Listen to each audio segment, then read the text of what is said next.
Hello and welcome. So in today's video, we're going to be going over segmentation and what I think is sort of the best practices to go forward for your email marketing, for your e-commerce store, to really drive the most engagement and sales and make sure that you don't tank your deliverability and your sender score. So you're actually ending up in your primary inbox most of the time anyway. So segmentation has a lot of different advanced tactics, a lot of different opinions. So what I'm going to be going over is just sort of my opinion, my tactic towards it so far.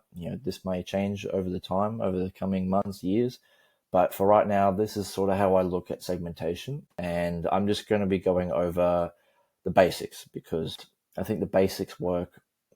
All basics are just where your bread and butter is, right?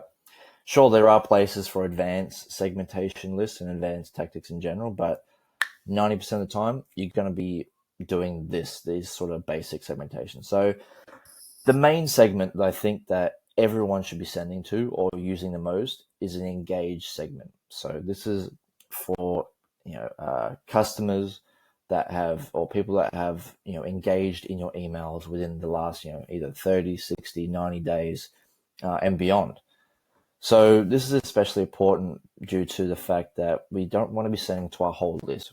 If we're sending to our whole list every time, most of the people use burner accounts or things of that nature, or they might anyway. And a lot of times, if they're not engaging with our emails, they're just going to be sent straight to the promotions. They're not going to be opened, and then in the email service provider's eyes, our sender score is going to be tanked, and we're going to have more chance of ending up in the promotions or even spam tab. Because so many people are not engaging or opening our emails, which is not exactly what we want at all.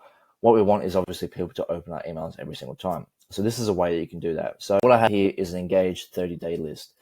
Now I would start off with 30 days and I would just simply change this to 30, 60, 90, and just see how your open rates go. If your open rates are consistently staying high, then bump it up to 120.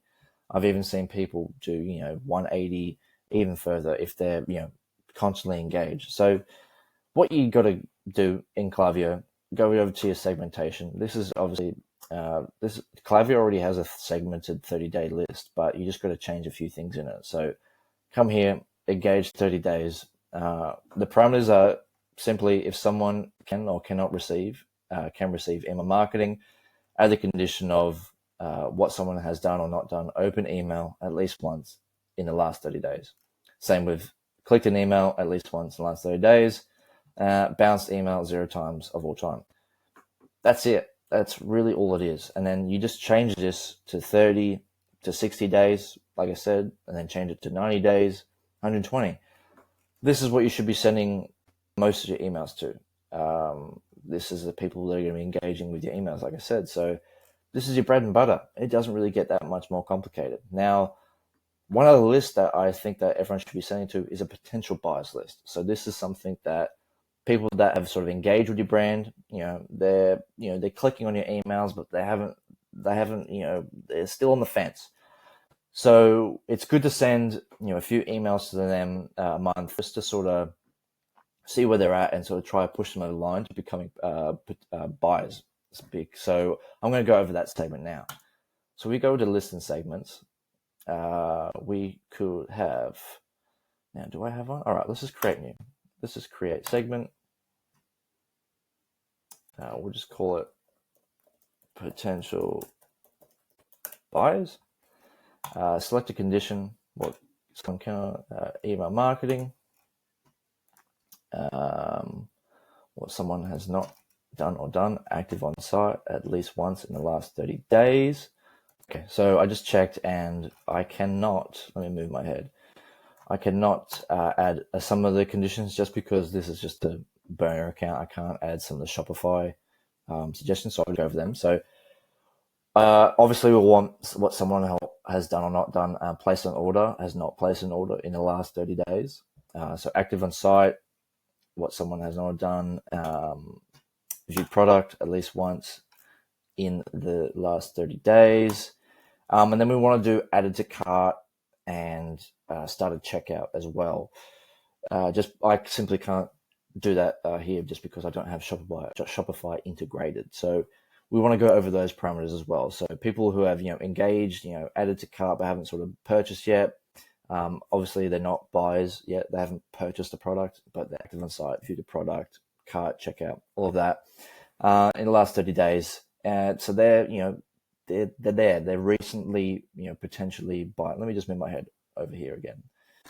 So yeah, they're engaged with the brand, right? So I would suggest sending, 1 or 2 emails to them, every month. I think text-based emails are great in this segment, from the founder, reaching out, saying, why the story behind the brand, even offering some, exclusive discounts to this segmentation to get them across that line. I've seen that work quite well in that regard. So just send out to your engaged list, like I said, create a potential buyers segment. And then from there, we can go over advanced tactics like location wise for certain, there's certain holidays in certain places, you can send emails to that. But in my mind, that's just way too complicated, and, it just doesn't make sense for the majority of most brands. If by the time, you start hitting, really big numbers, we can sort of play around that. But for the majority, I think getting segmentation done to these basic tactics is what's going to make the majority of your sort of segmentation money, in my opinion. So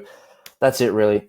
Like I said, we've covered, engage list and potential buyers. Start off with those, and I think you'll see great success, because at the end of the day, we're just trying to get our sender score right and make sure we're sending emails to the right person. So that's all for today's video. If you enjoyed it, like, subscribe, all that jazz. If you want a free ecom checklist, it's in the description below. You can check that out. Get a free checklist before every time you send an email. It's a great little resource for you that I created. So anyway, been a pleasure. Thank you, and I'll see you in the next video. Cheers.